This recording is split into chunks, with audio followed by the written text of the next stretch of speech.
negeri, penghantar perjalanan suci. Setiap perjalanan suci tidak pernah dimulai tiba-tiba. Ia diawali oleh langkah perlahan dari sudut rumah menuju tempat penuh harap. Di asrama haji, tempat jemaah berkumpul sebelum berangkat, tangan-tangan negeri mulai menyentuh jejak. Mereka hadir untuk memastikan segalanya berjalan tertib, aman, dan tenang. Embarkasi. Detik pertama dimulai dari sini, dengan mata jemaah yang basah oleh doa dan hati yang penuh tanya. Petugas hadir tanpa banyak bicara, cukup dengan senyum dan uluran tangan yang ramah. Ada koper yang dibantu diangkat, ada pelukan untuk menghapus gugup yang melekat.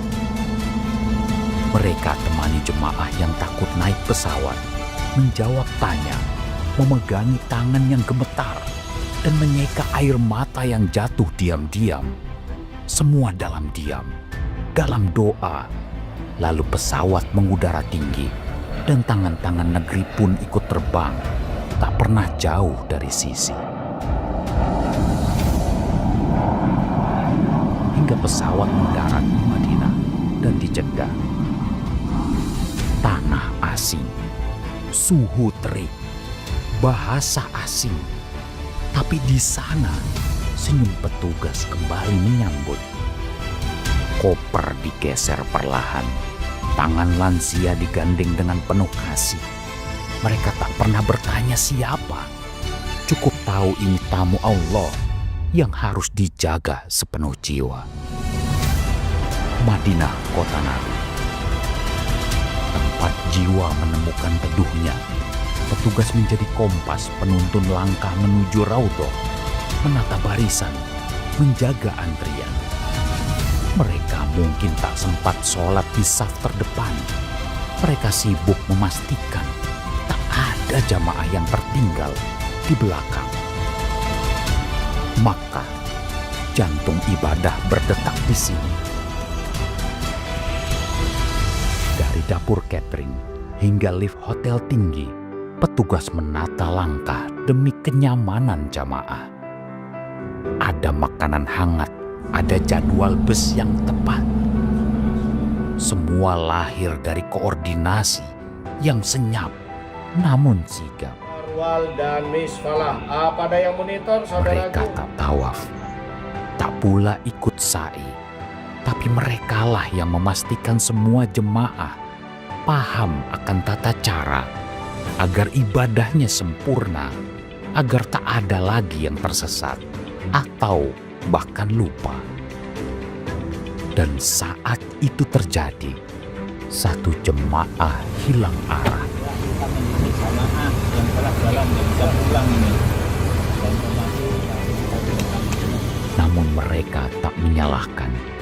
Mereka hanya mencari. Hati di tangan, doa di dada. Mereka sisir-sisir lorong halte, hotel, hingga tenda. Sampai dua tangan bertemu lagi, dan hanya ada satu kata yang keluar. Alhamdulillah. Alhamdulillah, ini Bapak Hasanuddin telah ditemukan. Ada pula petugas kesehatan yang tak hanya jadi dokter atau perawat, tapi penjaga hidup yang hadir tanpa suara. Mereka angkat tubuh renta, menyuapi yang tak bisa menelan, dan ketika waktu tidak bisa ditunda, mereka pun berakhir menggenggam dengan tangan. Mereka tak hanya menulis laporan, mereka juga mengantar pulang dalam diam. Dengan keteguhan yang tak bisa dilatih oleh apapun, kecuali cinta. Satu izin masuk Arafah bukan sekedar dokumen digital. Ia adalah tiket suci ke padang paling sakral. Dan petugas bekerja siang malam memastikan seluruh kartu nusuk terdistribusi kepada pemiliknya. Memastikan tak ada nama yang tertinggal. Karena kehilangan satu bisa berarti kehilangan kesempatan. Wukuf yang jadi puncak segalanya. Hari-hari puncak tiba. Arafah yang panas, Musdalifah yang gelap, Mina yang padat. Tapi petugas tetap di sana, menjaga, mengantar, bahkan menggendong jamaah yang tak kuat lagi berdiri. Mereka berdiri di antara batu dan dinding, di antara semangat dan kelelahan. Tak minta disorot kamera, cukup tahu bahwa tugas mereka mengantar ibadah hingga akhir cerita. Tiba waktunya satu persatu jemaah kembali ke tanah air, membawa kisah dan doa dari tanah suci. Petugas melepas dengan senyum, dengan pelukan, dengan air mata haru yang tak bisa ditahan. Tapi semua dibalas dengan satu kata, bahagia. Mereka bukan jemaah, bukan pula penggiring sorak, tapi mereka adalah penjaga arah.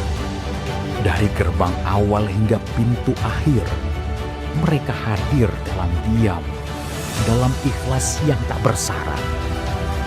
Bukan nama yang mereka kejar, tapi mabrur dalam pengabdian.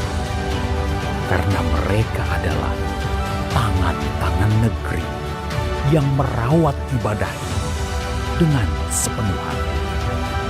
Terima kasih petugas haji Indonesia, penghantar perjalanan suci, dalam senyap, dalam cinta, dalam doa yang tak pernah usai.